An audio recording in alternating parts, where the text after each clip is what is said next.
Mahirap ba pigilan ng pagtawa? Mahirap, nakakaluha. Kanina galing ako siya unang hirit, nag-co-host.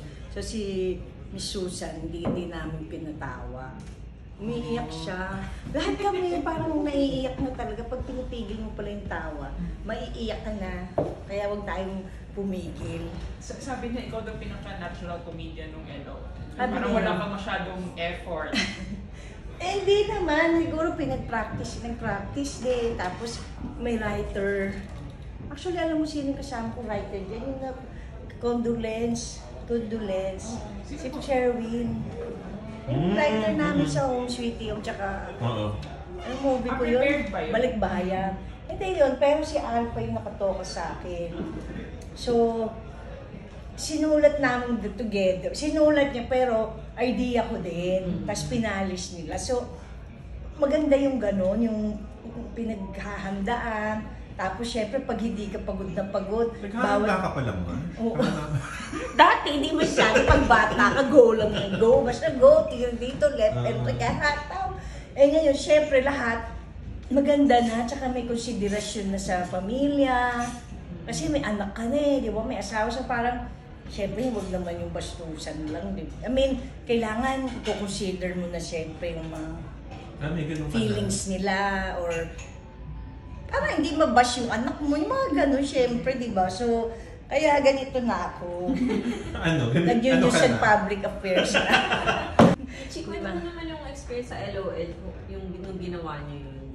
Kasi naalala ko, ikaw pa yung natatawa doon sa sarili mong jokes. Kaya nga, hindi kasi nag-lunch break, tapos nabusog ako, naguguto, nabusog.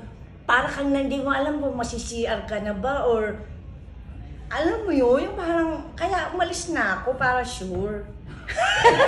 Hindi ako magkalat doon sa kasi naglat, di ba? Tapos busog na. Hindi, tsaka parang ano na rin eh.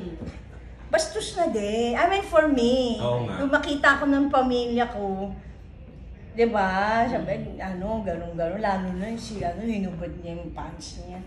Choice mo na din yun tapos, na maunang umexit.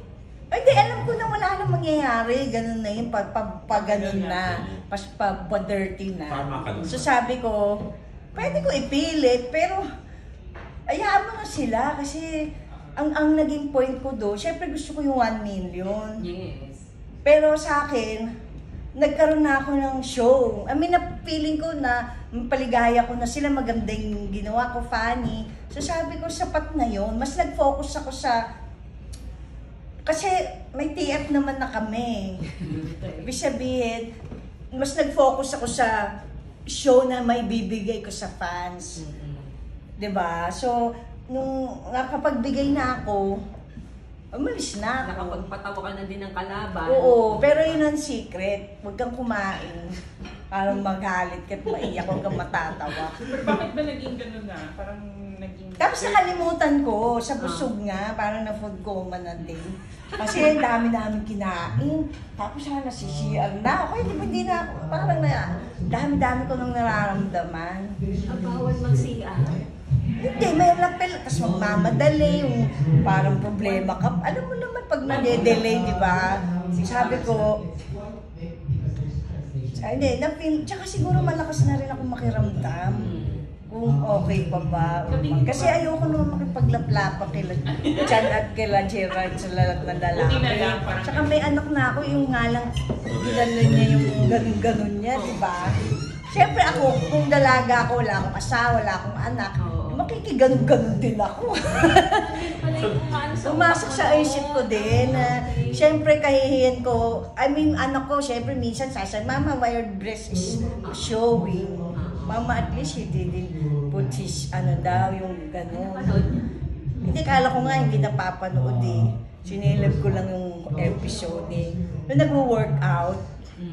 So, yun, yung after that, na-edit pa yung iba eh. Buti nga eh.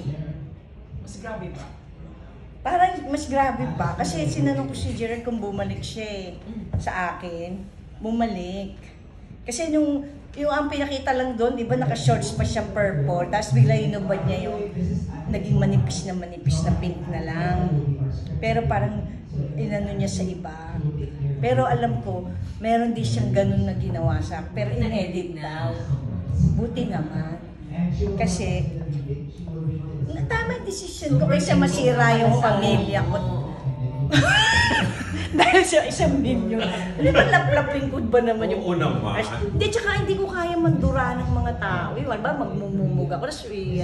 Ayoko nang ganun kasi ayokong ginaganon din ako. So, iba yung taste of comedy ko.